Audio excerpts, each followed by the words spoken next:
Good evening, everybody. We're coming to you tonight live from the nation's capital, where just 3 hours from now, President Trump delivers his first address to a joint session of Congress. All of the sirens you hear, many of the dignitaries being escorted down Louisiana Avenue toward the Capitol. We're overlooking the Capitol here from our perspective, where the president will be speaking to a joint session. And Trump aides say the president tonight will be delivering a speech that brims with optimism, designed to rally Americans toward unity and a future of peace and prosperity.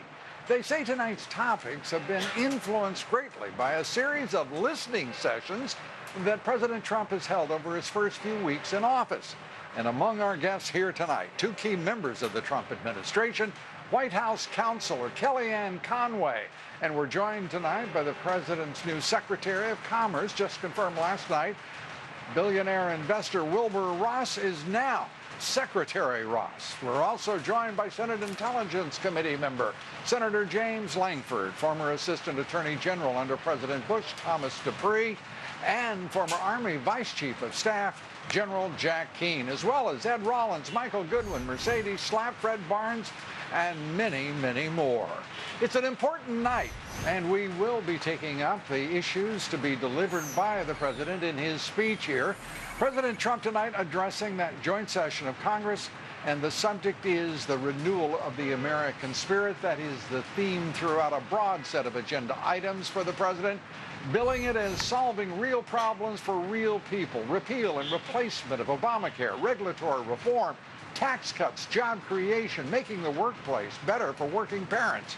And Fox News today learned the president will also make a push for, quote, an immigration bill where there is compromise on both sides. We don't know any more about that, but we expect to find out much more in the president's address tonight. And the president also insisting that some of the money to pay for a $54 billion budget increase for the military and defense will come from rising revenues that result from his policies.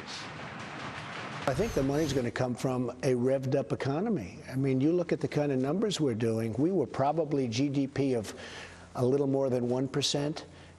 And if I can get that up to 3 or maybe more, we have a whole different ballgame. It's a whole different ballgame. And that's what we're looking to do.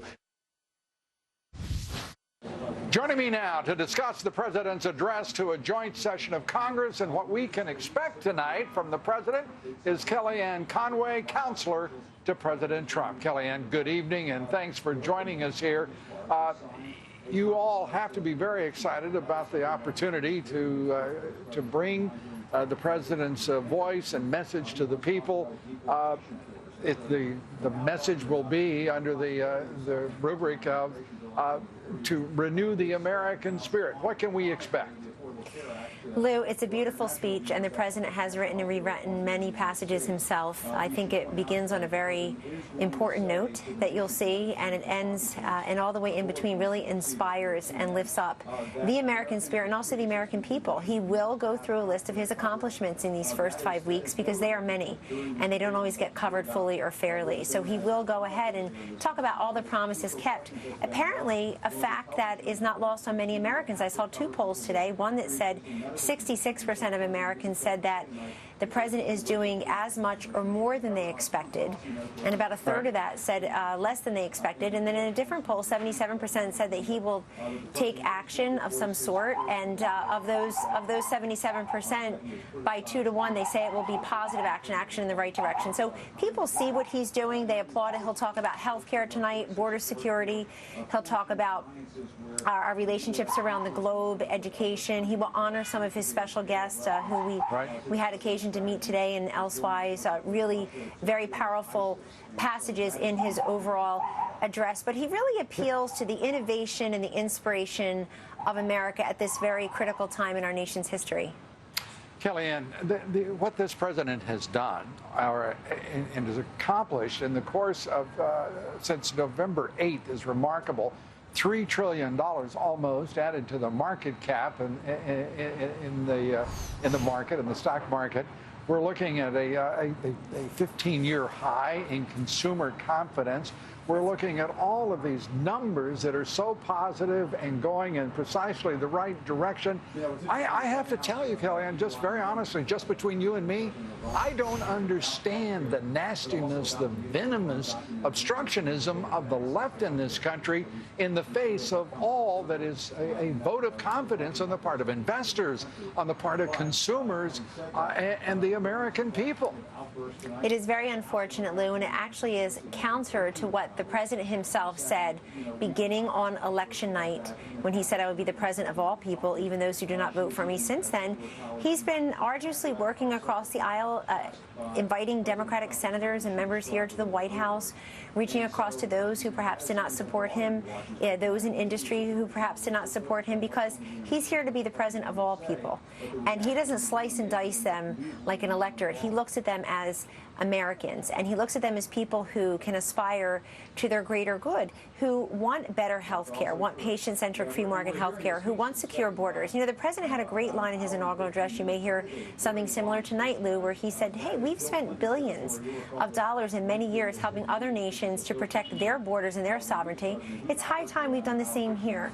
And he's right. People will hear about education. People will hear about our place in the world tonight, and they'll hear a leader. They will hear from a leader who is genuinely interested in going across the aisle and finding ways to work together. Maybe there are some Democrats who are excited about infrastructure, for example, but there ought to be Democrats who are also excited about a better health care system that allows more choices and greater access and higher quality for those who have been left behind.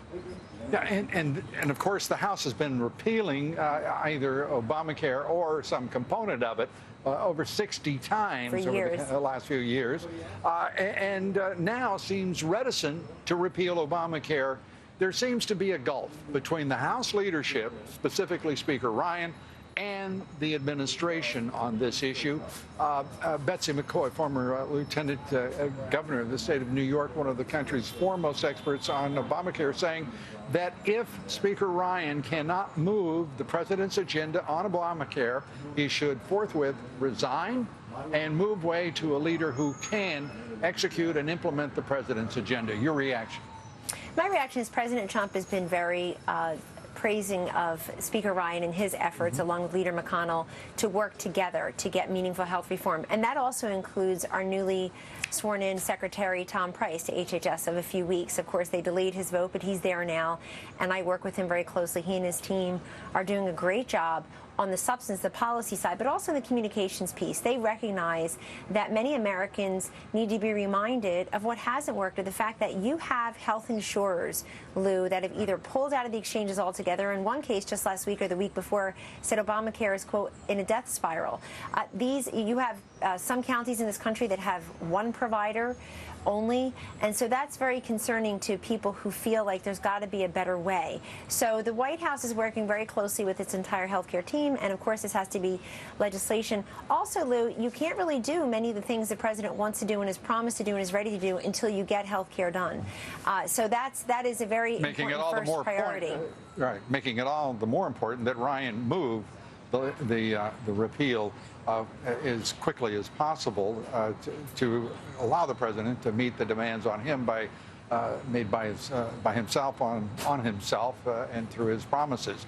I've got to bring up a picture that I know that you won't like. That is the picture of you on the couch. You were taking a picture of visitors to the Oval Office.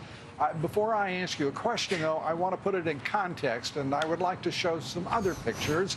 Specifically, if we may, put up the pictures of former President Obama with his feet on the Resolute desk. We also have pictures of him sitting in the very same couch as you, with his feet up, and it goes on and on. Yet the image of you today went viral. I just want your reaction. Well, I heard they did. I was very busy today. I didn't follow a lot of it, but I know there are a couple of reports, at least, showing what happened. And what happened is we had the largest gathering of men and women to date in the Oval Office for a picture. These are the presidents and other leaders within the historically black college and universities, and they came to visit the White House. Of course, just today, the president signed an executive order on HCBUs, and I had occasion to speak at length with many of those leaders before that picture and after that picture, and again today.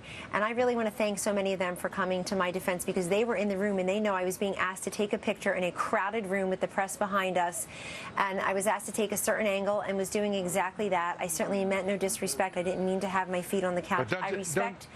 Don't you find it interesting with those pictures of President Obama, the utter, deplorable, if you will, hypocrisy, and again, the venom of the left to do that? Well, it is venomous. It is vicious. It bothers my children, to be frank with you. I have 24/7 Secret Service protection because there are people out there who do wish us harm, and people should take that very seriously. I'm not a victim at all, but people should take very seriously the import of their words, especially when they know I meant no disrespect. But hey, Lou, if we started a trend here where people are outwardly talking about greater respect for the office of the president and its current occupant, then perhaps that's something positive to come out. But I, of course, meant no disrespect. I was Omarosa Manigault, gave a lot of quotes to the Washington Post. I would commend them to everyone's attention, and maybe I'll even tweet about them. But she basically said that I was taking different angles. I was being asked to do that, and then I was not checking my phone after. I was texting the picture to those who had asked me to, and then got rid of my phone. But this came from a journalist that is not happy that Donald Trump is the president. But President Trump, I just want people to focus on the great work of the HCBU presidents and how honored we were to have them. And by the way, the president signing that executive order today for those historic black universities and colleges and moving them to a direct access to the Trump White House will go a long way toward doing that. Congratulations on that and all that you do for this president and this country. Kellyanne Conway, always great to talk with you. All the best. Thank you.